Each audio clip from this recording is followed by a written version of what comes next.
ओह God, ये कहाँ फंस गई हूँ। इस बोरिंग लंच डेट से निकलने का कोई ना कोई रास्ता तो निकालना पड़ेगा। अंजलि ने अपनी बड़ी बड़ी कत्थई आंखें झुकाते हुए सोचा। अंजलि एक 23 साल की कॉन्फिडेंट और एजुकेटेड लड़की थी।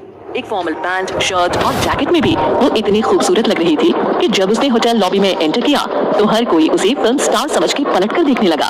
आज अंजलि एक 5 स्टार होटल के VIP लाउंज में अपनी माँ माया और प्रतीक की दादी गायत्री देवी के साथ बैठी हुई थी। अंजलि इस वक्त यहाँ इसलिए बैठी हुई थी क्योंकि उसकी माँ माया ने उसे इस मीटिंग के लिए धोखे से बुलाया था। अपने साथ लंच करने के बहाने माया ने उसे गायत्री देवी के सामने लाकर बिठा दिया था। वो अपनी माँ से बहुत नाराज थी कि उसके लाख मना करने के बाद भी वो उसके लिए रिश्ते ढूंढ रही थी। और आज तो माया ने हद ही कर दी क्योंकि उन्होंने अंजलि के सबसे करीबी दोस्त प्रतीक की दादी गायत्री देवी के साथ ये लंच अरेंज कर दिया। अंजलि को इस तरह के अरेंज मैरिजेस बिल्कुल पसंद नहीं थे क्योंकि ऐसे अमीर घरानों की शादियों का मुख्य उद्देश्य अपनी दौलत और रुतबे को अपने बीच बनाए रखने का सरल तरीका था। अंजलि को इस पूरे सिस्टम से नफरत थी। अंजलि ने अपने चारों ओर नजरें घुमाई और देखा कि कैसे उसके लिए हर जगह एक जाल बिछाया गया था। एक रिपोर्टर और पेपराजी इसी ताक में थे कि कुछ हो और वो अंजलि और प्रतीक की फोटो खींच ले और अगले दिन उन्हीं तस्वीरों को सनसनीखेज खबर बनाकर छाप दें। पेपराजी में से एक फोटोग्राफर को अंजलि पहचान गई थी। अंजलि को पता था कि ये सब सेटिंग गायत्री देवी ने ही करवाई होगी। अंजलि के लिए ये कोई सरप्राइज की बात नहीं थी कि इस मीटिंग को लेकर मीडिया वाले कुछ और सबूत और कहानी के एंगल ढूंढ रहे होंगे। अंजलि ने गायत्री देवी की तरफ देखा और सोचा, लगता है गायत्री देवी अपने इस प्लान के बारे में बहुत ही ओवर कॉन्फिडेंट है। उन्हें लगता है कि मुझे और प्रतीक को इस अटपटी सिचुएशन में फंसाकर वो हमारी शादी का ऐलान सरेआम मीडिया में कर देंगी, लेकिन मैं ऐसा नहीं होने दूंगी। अंजलि की नजर प्रतीक की ओर गई। प्रतीक एक बहुत ही हैंडसम आदमी था। वो एक्स आर्मी ऑफिसर था, एक बड़े बिजनेस फैमिली का उत्तराधिकारी था और अब प्रतीक उसके करीबी दोस्तों में से एक बन गया था। बात दोस्ती तक तो ठीक थी, लेकिन अंजलि प्रतीक को कल्पना में भी अपने पति के रूप में नहीं देख सकती थी। दूसरी ओर प्रतीक की सोच भी अंजलि की सोच से मिलती जुलती थी। उसे भी अरेंज मैरिज से नफरत थी और वो लव मैरिज कर भी चुका था, लेकिन उसने ये बात अपनी दादी गायत्री देवी से छुपाई थी। वो उस सही मौके की तलाश में था जब वो अपनी पत्नी को अपने परिवार से मिलवा सकेगा। अंजलि नोटिस करती है कि प्रतीक बहुत तनाव में है। प्रतीक को इस तरह मजबूर देखकर अंजलि के चेहरे पर एक हल्की सी शरारत भरी मुस्कान आ जाती है। जब दोनों की नजरें मिलती हैं, तो अंजलि प्रतीक को आंख मारते हुए उसे संकेत देती है कि वो सब संभाल लेगी और उसे चिंता करने की कोई जरूरत नहीं है। बस जो वो कर रही है उसमें उसका साथ देता रहे। आखिरकार अंजलि कोई आम लड़की नहीं थी। She was Anjali Oberoi. आज वो जहाँ थी वहाँ पहुँचने के लिए उसे कई तूफानों और कठिनाइयों के पहाड़ों का सामना करना पड़ा था, इसलिए आज की परिस्थिति उसके लिए काफी मामूली थी। अंजलि, तुमने इंटर्नशिप कहाँ करने का फैसला किया है? गायत्री देवी ने अंजलि से मुस्कुराते हुए पूछा। इससे पहले कि अंजलि कोई जवाब दे पाती, गायत्री देवी ने उसे बोलने का कोई मौका दिए बगैर कहा, तुम्हें नहीं लगता तुम्हारी ग्रेजुएशन हो चुकी है और अब ये सही वक्त है तुम्हारे सेटल होने का? अंजलि ने बहुत ही संजीदा स्वर में कहा, मुझे अभी तक पक्का पता नहीं है, लेकिन शायद इंटर्नशिप मैं सिद्धिविनायक लॉ फर्म के साथ ही करूंगी और जहाँ तक शादी और घर बसाने की बात है तो शायद जब मैं 30 साल की हो जाऊंगी तब करूंगी। जैसे ही अंजलि ने गायत्री देवी को जवाब दिया, उसकी निगाहें एक पेपराजी पर पड़ गई और दूसरा आदमी जो स्पष्ट रूप से एक रिपोर्टर था अपनी मेज से खड़ा हो गया और ऐसा लग रहा था कि ये गायत्री देवी के इशारे का वेट कर रहा था इन सब की फोटो खींचने के लिए। जैसे ही अंजलि ने उन लोगों को अपनी मेज के पास आते देखा, उसने अपनी नजरें उस चीज को खोजने के लिए घुमाई जिसे वो ढूंढ रही थी और उसकी नजर एक हैंडसम आदमी पर पड़ी। वो रेस्टोरेंट में दाखिल हो रहा था। अंजलि उसे देखकर धीमी आवाज में अपने आप से कहती है, just in time mister. Anjali उस आदमी की तरफ देखती है तो एक पल के लिए उसके दिल की धड़कन तेज हो जाती है। आदमी बहुत ही हैंडसम था। जिस तरह के उसने कपड़े पहने थे और स्टाइल था, उससे ये लग रहा था कि वो बहुत ही अमीर है।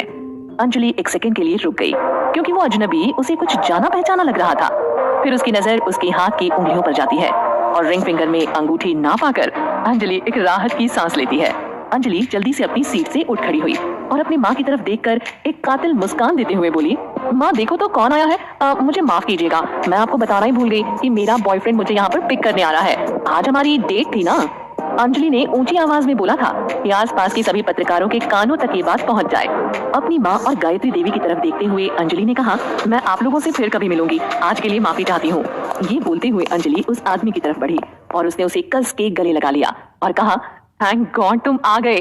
अंजलि ने मुस्कुराते हुए उस आदमी की तरफ देखा, लेकिन उस आदमी ने अपना मुंह फेर लिया और अंजलि को धीरे से धक्का दिया। अंजलि ने अपनी आंखों के कोने से देखा कि पेपराजी और पत्रकार इन दोनों को घूर रहे थे। अंजलि ने उस आदमी की तरफ देखा जिसके चेहरे पर एक अजीब सी बेचैनी थी। उस आदमी ने अपना मुंह खोला और कहा, व्हाट द हेल। लेकिन इससे पहले कि वो आदमी अपना वाक्य पूरा कर पाता, अंजलि ने बिना किसी चेतावनी के उस आदमी के होठों पर अपने होठ रखे और चूम लिया। वो आदमी कुछ सेकंड के लिए अपनी जगह पर खड़ा रहा और जैसे ही उसने पीछे हटने की कोशिश की तो अंजलि ने अपनी बाहों को उसके गले में डाल दिया और उसे पकड़ लिया। सबकी नजर अंजलि और उस आदमी पर तैनात थी और सब हैरान थे कि रेस्टोरेंट में ये क्या हो रहा है। अंजलि कुछ सेकंड के लिए अपने होठ उस अजनबी के होठों से उठाती है और धीरे से बड़बड़ाने लगती है, प्लीज प्लीज अभी कुछ मत बोलिएगा, मुझे आपकी मदद चाहिए, मैं आपको सब बाद में समझा दूंगी प्लीज। रेस्टोरेंट में मौजूद पत्रकारों के लिए तो जैसे ये एपिक मोमेंट था, तेजी से कैमरा क्लिक होने की आवाजें पूरे रेस्टोरेंट में गूंज उठी। अंजलि ने उस आदमी की गर्दन पर अपनी बाहें कस ली। जब उसने देखा कि वो आदमी उसे दूर धकेलने की कोशिश कर रहा है तो अंजलि ने उसे और जुनून के साथ किस करना स्टार्ट कर दिया। अंजलि को यकीन नहीं आ रहा था कि उसने इतना बोल्ड कदम उठाया है। सबके सामने किसी अनजान आदमी को यूं किस करना उसके स्वभाव में नहीं था। प्रतीक का ये देखकर मुंह खुला का खुला ही रह गया। अंजलि पहली बार किसी को किस कर रही थी और जैसा उसने फिल्मों में देखा था उसे लगा कि बहुत ही आसान होगा। फिल्मों के सीन्स को याद करते हुए अंजलि ने अपने होठों को उस आदमी के होठों पर जोर से दबाया और उसके निचले होठ को अपने होठों के बीच में लेकर उसे चूसने लगी। अजनबी हैरान था। हाँ, जैसे जैसे अंजलि की किस गहरी होती गई उसे महसूस हुआ कि अजनबी का शरीर आहिस्ता आहिस्ता रिलैक्स होने लगा है और वो अंजलि से अलग होने की कोशिश भी नहीं कर रहा है। वहाँ मौजूद सारे फोटोग्राफर्स उनकी फोटो लेने में बिजी थे। अंजलि और वो अजनबी आदमी किस करने में इतने खोए हुए थे कि उन्हें अपने आसपास का कोई होश भी नहीं रहा और दोनों की किस और भी गहरी होती गई और लोग देखते रहे। मुझे यूं किस करने में मजा क्यों आ रहा है, मुझे अच्छा क्यों लग रहा है। तब अंजलि ने महसूस किया कि अब परिस्थिति बदल चुकी थी। अब अंजलि नहीं, वो अजनबी अंजलि को किस कर रहा था और वो भी एक अलग जुनून के साथ। जब अंजलि को इस बात का एहसास हुआ तो उसने अपनी पलकें खोल कर देखा कि वो अजनबी आदमी उसे किस करने में इतना खो गया था कि उसे आसपास का कोई होश नहीं रहा। अंजलि ने अपने दबे होठों से बोलने की कोशिश की लेकिन उस अनजान आदमी ने किस को और भी गहरा कर दिया और आहिस्ता से उसका एक हाथ अंजलि की कमर पर आकर रुक गया और उसने अंजलि को अपने करीब खींच लिया। अपने आप को अजनबी के इतना करीब पाकर अंजलि के तो होश उड़ गए। उसके दिल की धड़कनें तेज हो गई, वो घबरा गई। उसके बदन में एक करंट सा दौड़ उठा। अंजलि ने उससे अलग होने की बहुत कोशिश की लेकिन उस अजनबी आदमी ने उसे इतना कस के पकड़ा था कि अंजलि कुछ कर नहीं पा रही थी। एक तरफ अंजलि उस अजनबी की आंखों की गहराई में डूब रही थी तो दूसरी तरफ उसे इस बात की खुशी थी कि उसकी पहले किस का अनुभव बहुत ही अच्छा रहा। उस अजनबी ने अंजलि को चुनौती भरे निगाहों से देखा, मानो उसे ये चेतावनी दे रहा हो कि जो बात अंजलि ने शुरू की थी उसे खत्म करना उसके हाथ में था। तेज धड़कनों के बीच अंजलि ये महसूस करती है कि दोनों की किस और भी गहरी होती जा रही थी। उसे ये बात अजीब ही लग रही थी। समझ में नहीं आ रहा था कि उसके साथ हो क्या रहा है। उसके बदन में ये कैसी उत्तेजना पैदा हो रही थी। वो होश खोती जा रही थी और उस अजनबी आदमी ने उसकी गर्दन मजबूती से नहीं पकड़ी होती तो वो जरूर गिर जाती। अंजलि ने बहुत मुश्किल से उस अजनबी आदमी की जबरदस्त मंत्र मुग्ध चुंबन की गिरफ्त से अपने आप को अलग किया और बिना कोई वक्त गवाए उस अजनबी आदमी को रेस्टोरेंट के बाहर खींचते हुए ले गई। जब अंजलि ने उसकी तरफ देखा तो उस आदमी के चेहरे का रंग उड़ चुका था। अंजलि को ये समझ नहीं आ रहा था कि वो उसकी तरफ इतनी हैरानी से क्यों देख रहा था। कुछ समय पहले यही तो था जो किसको एंजॉय कर रहा था, उसे छोड़ने का नाम ही नहीं ले रहा था, लेकिन अब इतना हैरान और गुस्से में क्यों नजर आ रहा है। क्या ये अंजलि के साथ अष्टविनायक लॉ फर्म का मालिक आशीष नहीं? गायत्री देवी ने शक की नजर से पूछा। माया का चेहरा गुस्से और शर्मिंदगी से लाल हो गया था। गायत्री देवी ने माया की तरफ देखकर सवाल किया, तुमने तो कहा था कि तुम्हारी बेटी का कोई बॉयफ्रेंड नहीं है, लेकिन यहाँ तो मामला कुछ और ही नजर आ रहा है। माया, जो खुद भी अंजलि की इस हरकत से हैरान थी, अंजलि की तरफ देखते हुए बोली, माफ कीजिएगा, मैंने भी ऐसा ही सोचा था, लेकिन मैंने आपसे ये भी कहा था कि मेरी बेटी थोड़ी कॉम्प्लिकेटेड है। मुझे खुद उसे समझने में मुश्किल होती है। वो क्या करना चाहती है, क्या सोचती है और उसके दिमाग में कब क्या चल रहा है, ये कोई नहीं जानता।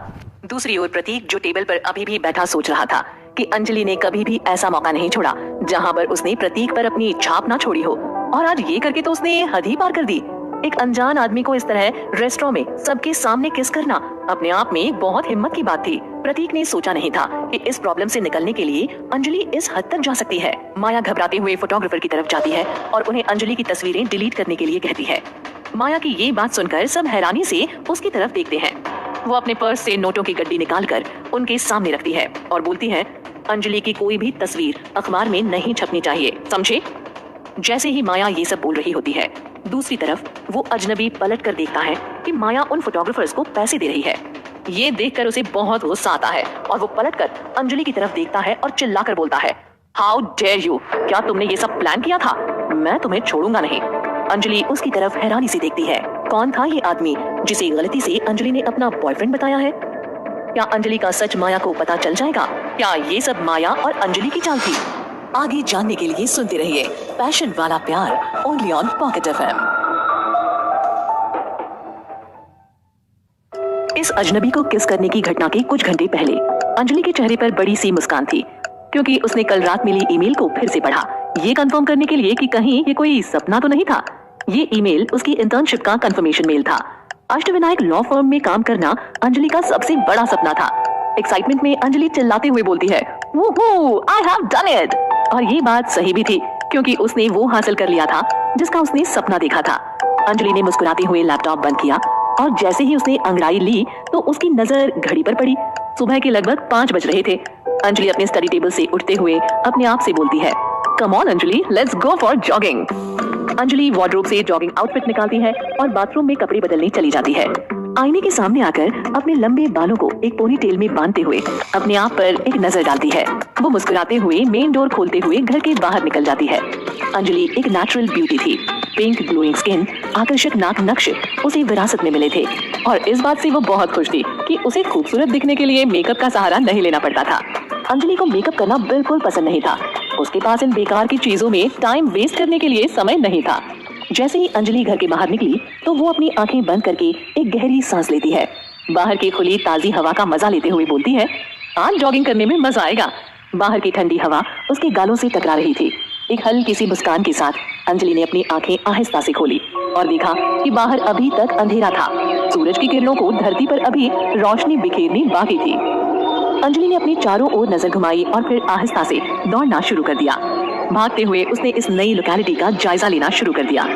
अंजलि 1 हफ्ते पहले ही इस मोहल्ले में शिफ्ट हुई थी। यहाँ की शांति और हरियाली दोनों ने अंजलि का मन मोह लिया था और यहाँ शिफ्ट होने का ये सबसे बड़ा कारण था।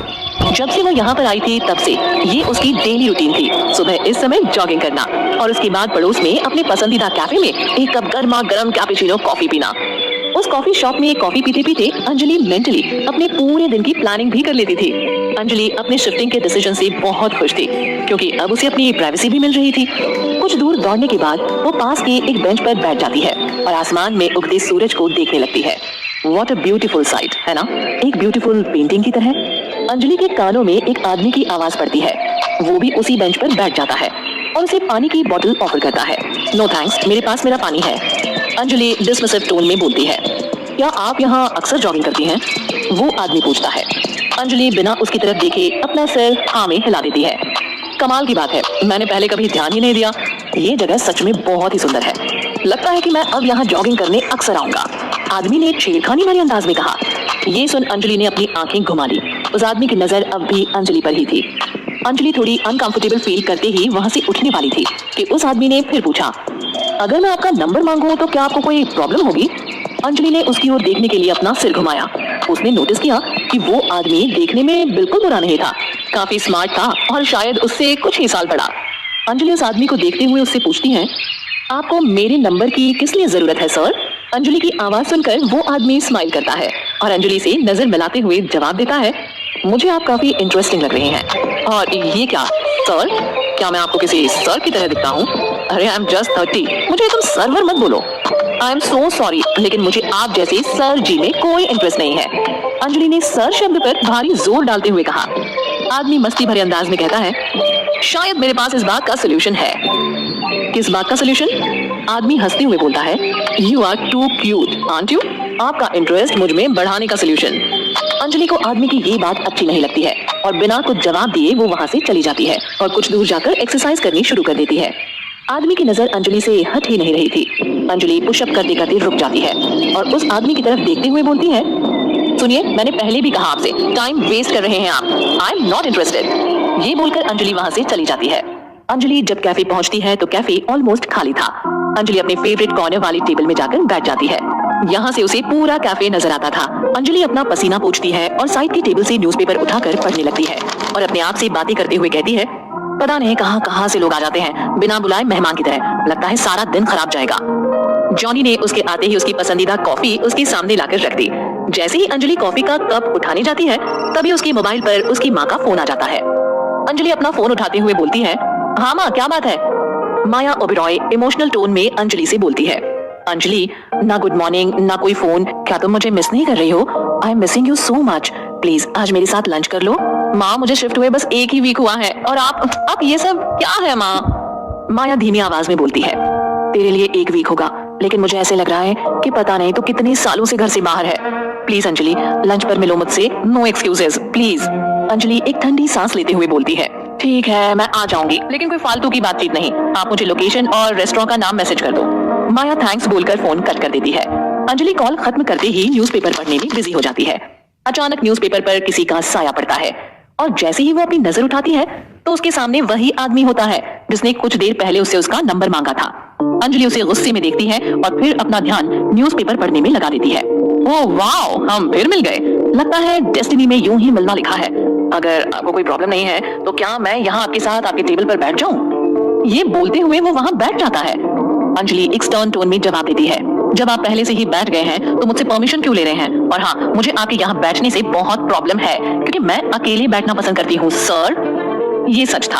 अंजलि को ये बिल्कुल भी पसंद नहीं था कि कोई उसकी प्राइवेसी को इन्वेड करे, उसकी दुनिया का हिस्सा बनने की कोशिश करे।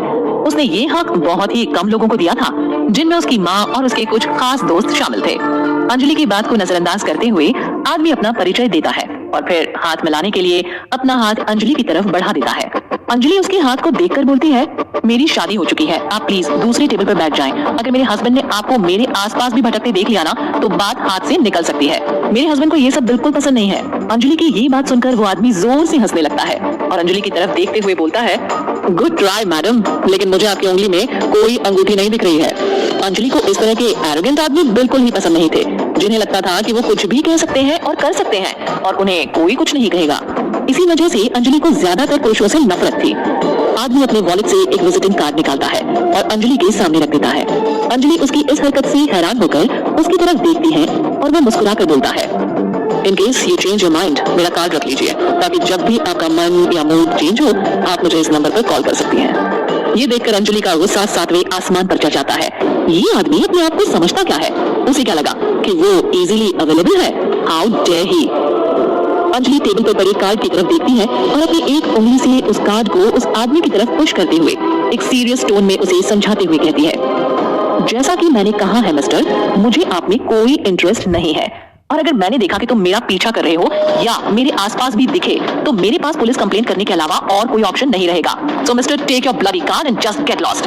अंजलि ये बोलकर गुस्से में जैसे ही अपनी टेबल से उठ रही थी तो उसने देखा कि उस आदमी ने उसका हाथ पकड़ लिया है। अंजलि अपने हाथ को देखती है और फिर उसकी नजर उस आदमी के चेहरे पर जाती है और वो गुस्से में उस आदमी को देखते हुए बहुत ही सीरियस और गुस्से वाली टोन में बोलती है, section 354D of the Indian penal code, इस धारा के अंदर तुम स्टॉकिंग के जुर्म में अरेस्ट हो सकते हो। इस तरह किसी लड़की का पीछा करना बहुत बड़ा अपराध है, समझ में आया? अगर जेल नहीं जाना है तो मेरा हाथ छोड़ दो। अंजलि ने अंतिम 2 शब्दों पर जोर देते हुए कहा। आदमी ने घबराते हुए अंजलि का हाथ छोड़ा और बोला, व्हाट द हेल, तुम पागल हो? तुम्हें लगा कि तुम बहुत खूबसूरत हो? क्या तुम बहुत ज्यादा स्मार्ट बनने की कोशिश कर रही हो? अंजलि के एक्सप्रेशन अचानक चेंज हो जाते हैं और उसकी आंखों में एक पागलपन झलकने लगता है और वो बोलती है, तुमने सही पहचाना, हाँ मैं पागल हूँ, इसलिए अगर मैं तुम्हारी जगह होती तो मैं तुम्हें अकेला छोड़ना पसंद करती। अंजलि को इस टोन में बात करते हुए देखकर वो आदमी डर जाता है और उसका हाथ छोड़ देता है। अंजलि बिना कुछ और बोले वहाँ से चली जाती है। कैफे में बाकी बैठे लोग ये सब देख रहे थे। वहाँ एक टेंशन का माहौल बन गया था। कैफे का मालिक जॉनी, जो अंजलि को अच्छी तरह से जानता था, उस आदमी की हरकत को देखकर अपना सिर हिलाते हुए बोलता है, अच्छी बात है कि तुमने उसकी बात सुन ली और रुक गए, वरना अभी उसने तुम्हारे गोटे तोड़ दिए होते। आदमी जॉनी को एक गंदी लुक देकर वहाँ से गुस्से में चला जाता है। क्या आप उस लड़की को जानते हैं? उसके एक वेटर ने जॉनी से पूछा। इस वेटर ने अंजलि को आज पहली बार देखा था और उसके बिहेवियर से काफी इम्प्रेस हो गया था। जॉनी मुस्कुराते हुए बोलता है, ऑफ कोर्स आई नो हर, वो मेरे स्कूल में क्लासमेट थी और उसका हमेशा से यही मानना है कि सारे मेल स्पीशीज बहुत ही यूजलेस है, आदमी की जात बेकार है। 23 साल की है लेकिन दिमाग बहुत तेज है, किसी को अपने सामने खड़ा नहीं होने देती।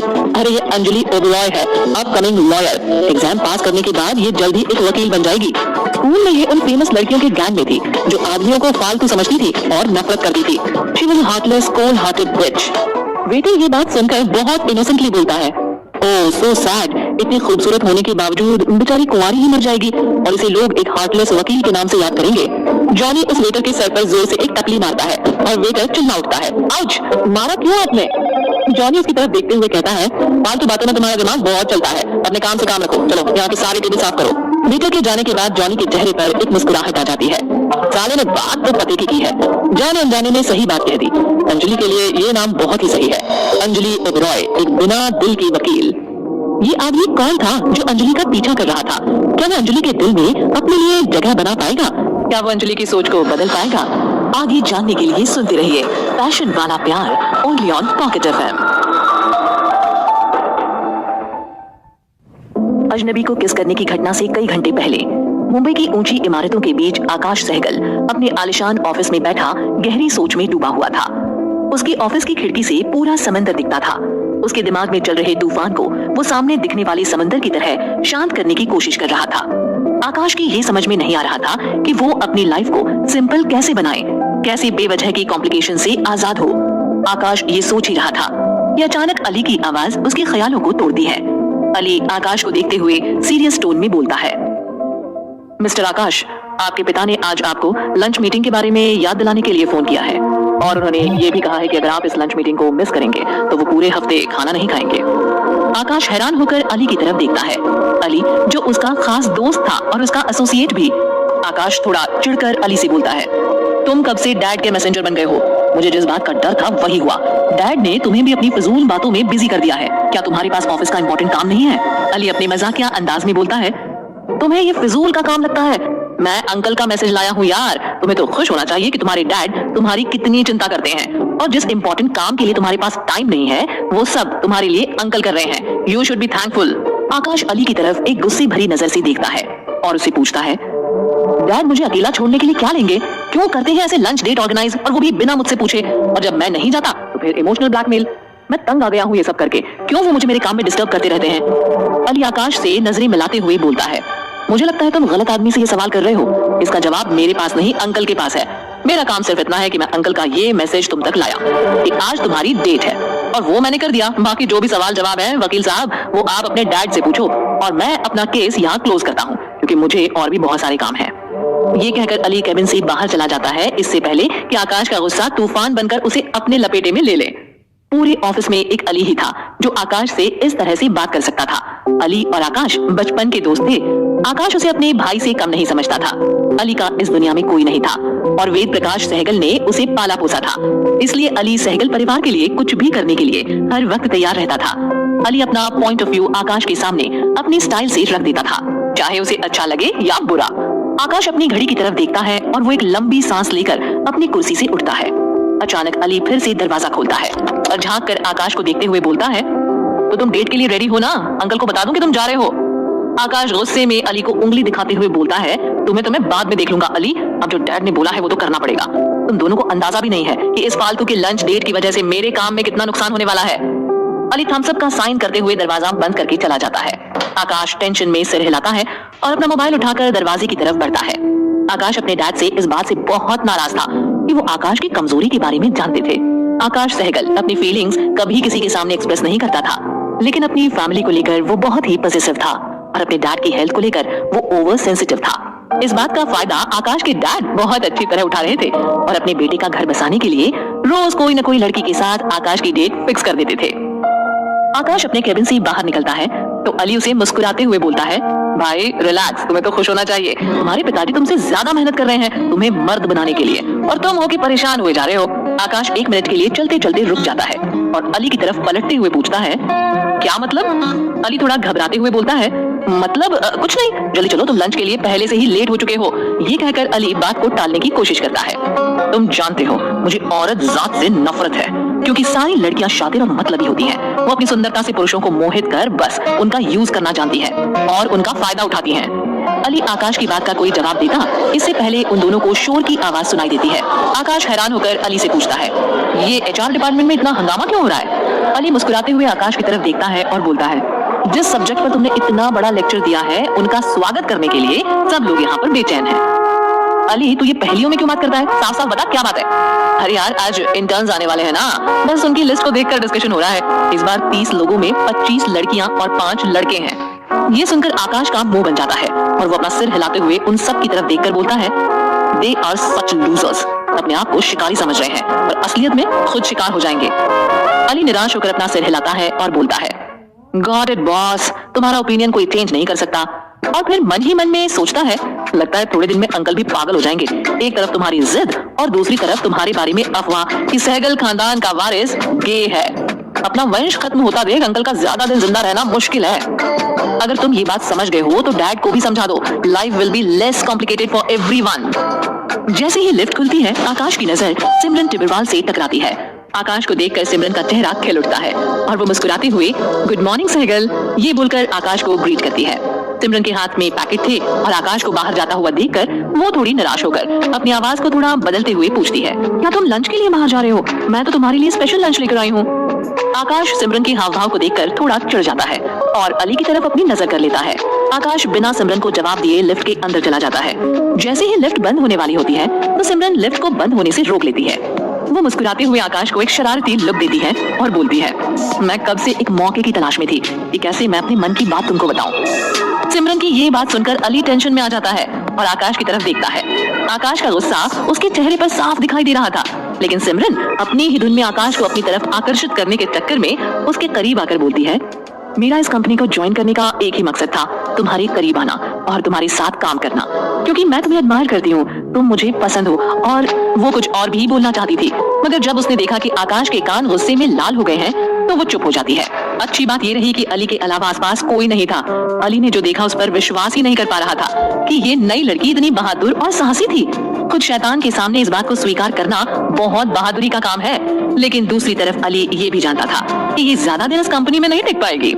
आकाश बहुत ही सीरियस टोन में सिमरन से पूछता है, तुम्हें ये फर्म ज्वाइन किए हुए कितने दिन हुए हैं? सिमरन आकाश को इतना सीरियस देखकर थोड़ा घबरा जाती है और कुछ जवाब नहीं दे पाती। आकाश सिमरन से अपनी नजर ना हटाते हुए बोलता है, अगर तुम मुझे इस तरह से पसंद करती रहोगी तो मेरे पास तुम्हें अपनी फर्म से हटाने के अलावा कोई चारा नहीं होगा। सिमरन हैरान होकर आकाश को देखती है और आकाश सिमरन को लिफ्ट से थोड़ा पीछे हटाता है और लिफ्ट का दरवाजा बंद होने लगता है। इतने में अली आकाश के पीछे लिफ्ट में चला जाता है। सिमरन वही के वही शॉक में खड़ी रह जाती है, क्योंकि उसे विश्वास ही नहीं हो रहा था कि आकाश सहगल ने उस जैसी खूबसूरत लड़की को रिजेक्ट कर दिया है। सीरियसली आकाश, सिमरन तो तुम्हारे साथ फ्लर्ट कर रही थी और तुम हर बात को इतना सीरियसली क्यों ले लेते हो? आकाश अली की तरफ देखता है और बोलता है, ये ऑफिस है और मैं चाहता हूँ यहाँ पर सब ऑफिस के रूल्स और रेगुलेशंस को फॉलो करें।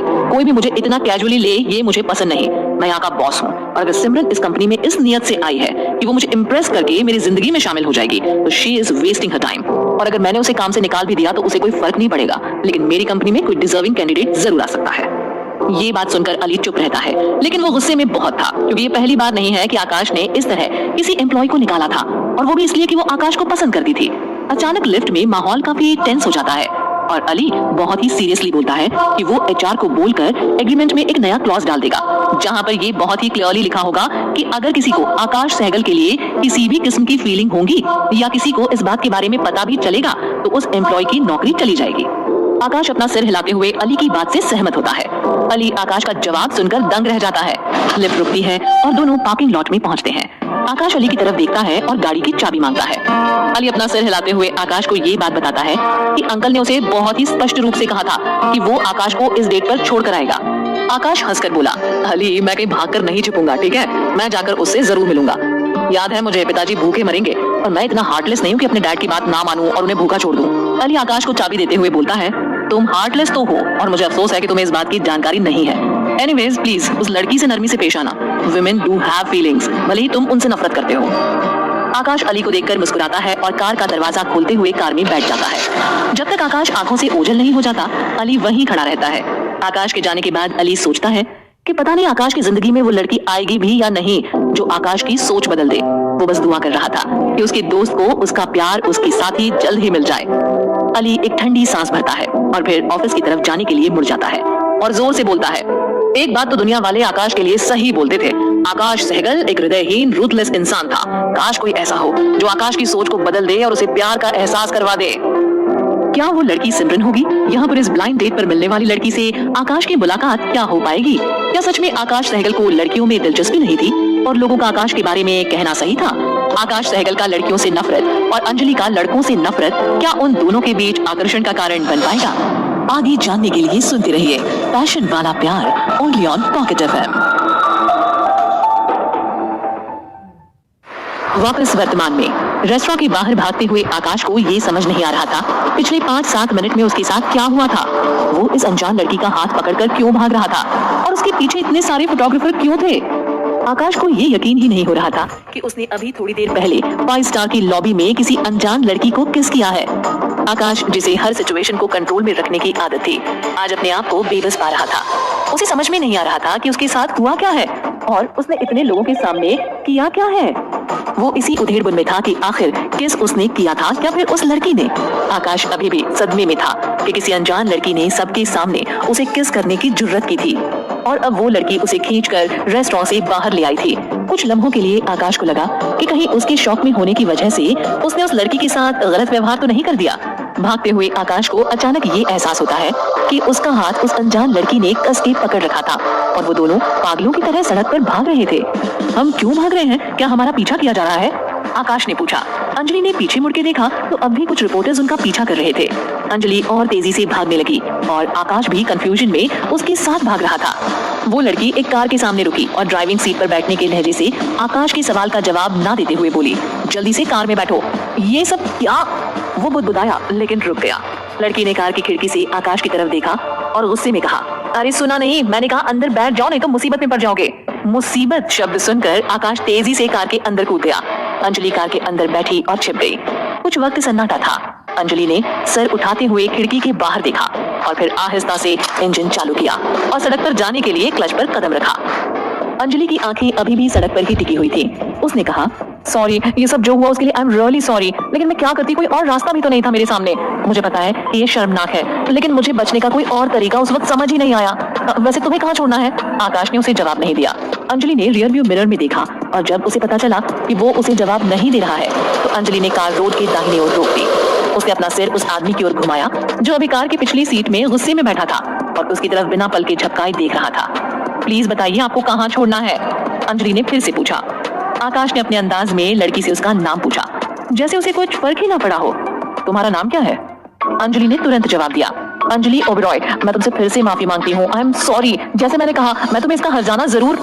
उसने उसकी बात को काटते हुए कहा, जरूरत नहीं, और कार का दरवाजा खोलकर बाहर निकला। अंजलि ने अपनी पलकें झपकाई और अनजान आदमी की तरफ बड़े ध्यान से देखा।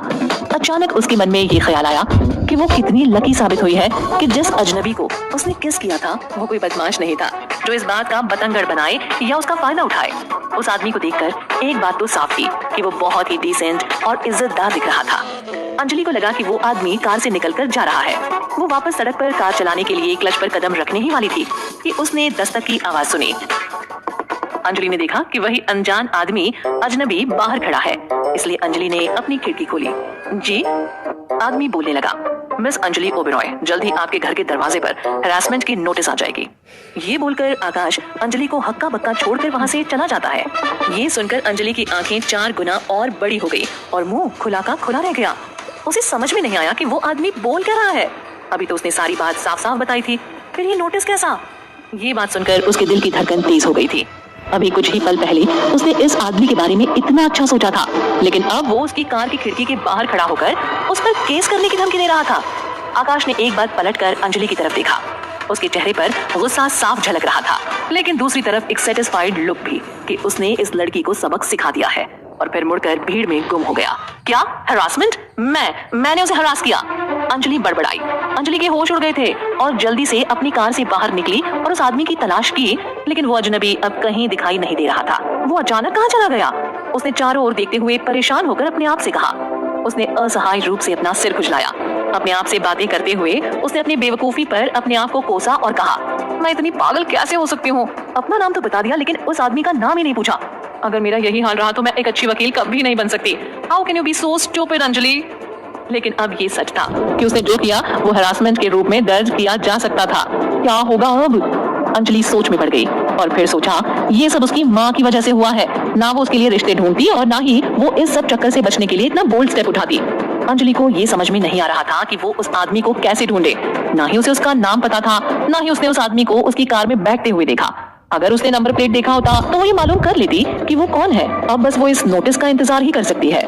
उसने समय देखा और ठंडी सांस छोड़ आह भरी और अपने आप से बोली, आज का मेरा दिन ही खराब है। सुबह से कुछ ना कुछ उल्टा ही हो रहा है। जॉगिंग करते हुए वो आदमी मिला, फिर माया ने इमोशनल करके लंच पर बुलाया, फिर उस सिचुएशन से निकलने के लिए मैंने इतनी बड़ी बेवकूफी की। पता नहीं और आगे क्या क्या होगा। जस्ट होप कि सिद्धिविनायक लॉ फर्म में अपॉइंटमेंट के समय कुछ गड़बड़ ना हो। अंजलि ने ये रियलाइज किया कि उसके पास 2 घंटे हैं और उसे भूख भी बहुत लगी है। अंजलि ने पहले सिद्धिविनायक लॉ फर्म के पास के एक रेस्टोरेंट में क्विक लंच करने का फैसला किया, क्योंकि माया और गायत्री देवी जब बात कर रहे थे तब उसे खाने का भी मौका नहीं मिला था। मन ही मन फैसला कर वो निकलने लगी और उसने देखा कि उसकी माँ के कई मिस्ड कॉल्स थे। ओफो, बहुत सारे मैसेजेस भी थे और वो पहले ही बता सकती थी कि उन मैसेजेस में क्या लिखा होगा। अंजलि अपनी माँ से बात करने के बिल्कुल मूड में नहीं थी और ना ही उनके मैसेजेस पढ़ने में उसे कोई इंटरेस्ट था। अंजलि ने फोन रखा और गाड़ी स्टार्ट की। ये उसके लिए इतना पेचीदा दिन था। गाड़ी ड्राइव करते हुए अंजलि का ध्यान रह रहकर उस अजनबी आदमी की तरफ जा रहा था। उसे बस एक ही ख्याल सता रहा था कि वो आदमी कौन था। दिखने में और जिस तरह से उसने कपड़े पहने थे वो जरूर कोई बड़ा आदमी होगा। वैसे अभी दिन खत्म नहीं हुआ था। वो उस किस को भूल जाना चाहती थी। अचानक उसके फोन पर मैसेज आता है। अंजलि प्रतीक का नाम देखकर मैसेज खोलती है और पढ़ती है। प्रतीक उसे हर चीज के लिए धन्यवाद दे रहा था। अंजलि अपनी गाड़ी रेस्टोरेंट के बाहर पार्क करती है और जल्दी से ऑर्डर प्लेस कर देती है। खाने का इंतजार करते हुए अंजलि ने प्रतीक को रिप्लाई टाइप करना शुरू किया। कोई बात नहीं, मैंने अपना काम किया है, लेकिन आइंदा देखना कि तेरी दादी मेरी माँ को फिर कभी परेशान नहीं करे। इसके अलावा आज की घटना किसी को बताने के बारे में सोचना भी मत, खासकर कोमल। और अगर तुमने किसी को भी कुछ बताया है तो मैं तुम्हें मार दूंगी प्रतीक, याद रहे। उसके किसी को में उसके बहुत ही करीबी दोस्त हैं, कोमल, मनीषा और दिनेश, जो कि प्रतीक के भी बेस्ट फ्रेंड्स हैं। अंजलि को पता था कि अगर उसके बेस्ट फ्रेंड्स को पता चल जाएगा तो वो उसे छोड़ेंगे नहीं। हर बात पर चिढ़ाना और इस इंसिडेंट का रेफरेंस देने से वे कभी पीछे नहीं हटेंगे। अंजलि को पता है कि चिढ़ाने और मजाक करने से वो बहुत परेशान हो जाएगी। अंजलि की नजर उसकी माँ के मैसेजेस पर जाती है और वो सोचती है कि क्या मुझे अपनी मीटिंग से पहले माँ का मैसेज पढ़ना चाहिए। अंजलि ये सोच ही रही होती है कि उसकी उंगली मैसेज बॉक्स पर अचानक लगती है और सारे मैसेजेस ओपन हो जाते हैं। अंजलि गुस्से से अपने फोन की तरफ देखती है और फिर एक एक कर उन मैसेजेस को पढ़ना स्टार्ट करती है। अंजलि मैसेज पढ़ते हुए अपनी माँ को साफ साफ इमेजिन कर पा रही थी कि वो कितने गुस्से में होंगी। अंजलि को अंदाजा तो था कि इस किस्से से माया और गायत्री देवी को बहुत फर्क पड़ने वाला है। अगर उसकी माँ ने मीडिया वालों को पैसे देकर रोका नहीं होता तो अब तक ये एक सनसनीखेज खबर बनकर पूरे सोशल मीडिया पर आ गई होती। लेकिन अंजलि माया से बहुत नाराज थी और उसने ये फैसला कर लिया था कि वो एक बार अपनी माँ को बिठाकर उसे ये समझा देगी कि उसकी लाइफ का लक्ष्य उसका करियर है, शादी नहीं। यही वजह थी कि अंजलि ने अलग रहने का फैसला लिया था। अंजलि ने अपना खाना खत्म किया और घड़ी की ओर देखा। उसके पास और थोड़ा वक्त था। वो अपनी इंटर्नशिप को लेकर बहुत ही एक्साइटेड थी। उसने अपने दिमाग में इंटरव्यू के लिए तैयारी शुरू कर दी थी। इतने बड़े लोगों में इंटर्नशिप मिलना कोई मामूली बात नहीं थी और अंजलि के दिल की धड़कन थोड़ी तेज हो गई थी। अंजलि अपने ख्यालों में बैठी हुई थी कि अचानक उसकी नजर सड़क के ऑपोजिट वाली बिल्डिंग पर पड़ती है, जहां उस लॉ फर्म का ऑफिस था। उसका ध्यान अचानक बिल्डिंग के बाहर लगे होर्डिंग की ओर गया। होर्डिंग को देखकर अंजलि के होश उड़ गए। होर्डिंग पर जिस आदमी की तस्वीर थी उसे देखकर अंजलि को लगा कि उसका दिमाग फट जाएगा। होर्डिंग में दिख रहा आदमी काफी हद तक उस अजनबी सा लग रहा था। कुछ पलों के लिए अंजलि को लगा कि वो सपना देख रही है, लेकिन फिर उसका शक यकीन में बदल गया कि वो आदमी वही अजनबी था। अंजलि अपना सिर पकड़कर बैठ जाती है और बोलती है, क्या मैंने उस रेस्टोरेंट में आकाश सहगल को किस किया? इसीलिए मुझे एक पल के लिए वो जाना पहचाना सा लगा था। हे भगवान, आज का दिन ही खराब है। एक के बाद एक मेरे सामने मुसीबतें आई हैं। उसने फिर से होर्डिंग की तरफ देखा और एक ठंडी सांस भरी और कहा, अंजलि, तेरा करियर स्टार्ट होने से पहले ही खत्म हो गया। अंजलि ने अपना सिर टेबल पर रखा और अपनी आंखें बंद कर ली। उसका दिल तेजी से धड़कने लगा और वो घबरा गई। उसे छोटी सी उम्मीद थी कि वो गलत है या जिस आदमी को उसने चूमा है वो सिर्फ आकाश सहगल जैसा दिखता है, लेकिन उसे पता था कि जिस आदमी को उसने चूमा है वो आकाश ही था। अंजलि, तुमने ये क्या किया? उसने आंख मिचकाते हुए खुद को डांटा। फिर दूसरे पल वो अपने आप से बोली, क्या मैं इतनी आसानी से डर जाऊंगी? मुझे इस सिचुएशन को फेस करना ही पड़ेगा। अंजलि ने खुद को शांत किया और खुद को तैयार करने लगी कि अगर उसके साथ इंटरव्यू में कुछ भी बुरा हुआ तो वो हिम्मत करके उसका सामना करेगी, जिस तरह से वो हमेशा से करती आई है। अंजलि ओबेरॉय यानी फाइटर। जैसे ही अंजलि रेस्टोरेंट के बाहर आई और ऑफिस की तरफ बढ़ी, तो उसके दिमाग में एक ख्याल सता रहा था कि क्या सच में आकाश सहगल उसे हरासमेंट की नोटिस भेजेगा। हो सकता है उसने ये सिर्फ उसे डराने के लिए कहा हो, लेकिन आकाश सहगल ऐसा कैसे कर सकता है। उसने भी तो अंजलि को किस करने का आनंद लिया था, हरासमेंट कैसी। क्या होगा जब अंजलि और आकाश सहगल आमने सामने आएंगे। क्या मिलेगी अंजलि को ये नौकरी, या सामना करना पड़ेगा उसे हरासमेंट नोटिस का। आगे जानने के लिए सुनते रहिए पैशन वाला प्यार, only on pocket FM। Siddhi Vinayak law firm के ऑफिस में। ऑफिस आते ही आकाश अपनी सेक्रेटरी मीनल को बुलाकर कहता है, लीना से कहना मुझे अंजलि ओबेरॉय नाम की लड़की के बारे में हर इंफॉर्मेशन डेस्क पर तुरंत चाहिए। आकाश अभी भी शर्मिंदगी और गुस्से से तड़प रहा है। उसने अपने पूरे जीवन में कभी भी ऐसी सिचुएशन को इमेजिन भी नहीं किया था। क्या पल था वो, एक अजीब सी धुन उसके कानों में चलने लगी थी। वो शायद अपने आप को उस मदहोश पल में ही छोड़ आया था, लेकिन इस मदहोशी में बेचैनी थी। वो अपनी कुर्सी पर बैठ गया और खुद को शांत करने के लिए अपनी आंखें बंद कर ली। ये लड़की समझती क्या है अपने आप को, मुझे कंपनसेट करेगी। उसे क्या लगता है कि ये सब उसके लिए इतना आसान होगा। In your dreams. आकाश की आंखें अभी भी बंद ही थी। उसने मुझे किस करने की हिम्मत भी कैसे की, हाउ डेयर शी, कितनी घटिया लड़की है। आकाश अपने होठों पर अपनी उंगलियां घुमाते हुए बड़बड़ाया। उसके दिमाग में बार बार वो सीन घूम रहा था, किस तरह से उसने उसका हाथ पकड़कर अपने होठों को उसके होठों से लगाया था और ना चाहते हुए भी उसको किस करे ही जा रही थी। ओह गॉड। अली आकाश के कैबिन में आता है और उसका ध्यान नहीं देखकर सामने की कुर्सी पर बैठ गया। क्या मेरे भाई, तू तो काफी फास्ट निकला। आकाश चौंक जाता है। अली क्या बकवास कर रहे हो तुम? भाई तुम्हारे पिताजी मुझे मार ही देंगे। तुमने अपनी डेट को छोड़कर किसी और लड़की को किस क्यों किया? आकाश अली की बातें सुनकर और भी चौंक गया। मुझे कैसे पता चला यही सोच रहे हो मेरे दोस्त? वैसे तुम कई बार भूल जाते हो कि तुम आकाश सहगल हो, दी आकाश सहगल। तुम्हारी और उस लड़की की वीडियो वायरल हो गई है, जो कि मुझे बाहर अभी मीनल ने दिखाई है। ये सब क्या हो रहा था? अंजलि और आकाश की किसिंग का वीडियो वायरल हो गया था। आकाश ने तीखी नजर से अली को देखा और अब अली भी गंभीर हो गया था। आकाश पहले से ही गुस्से में तमतमा रहा था और अली की बातों ने गुस्से की आग को और भी तेज कर दिया था। आकाश तेज गुस्से और शर्म से तड़प उठा था। केबिन में शांति फैली हुई थी और तभी जोर से मोबाइल की रिंगटोन बजती है। कॉलर आईडी देखते ही अली का चेहरा पीला पड़ गया। आकाश को पता था कि वो कॉल किसका हो सकता है।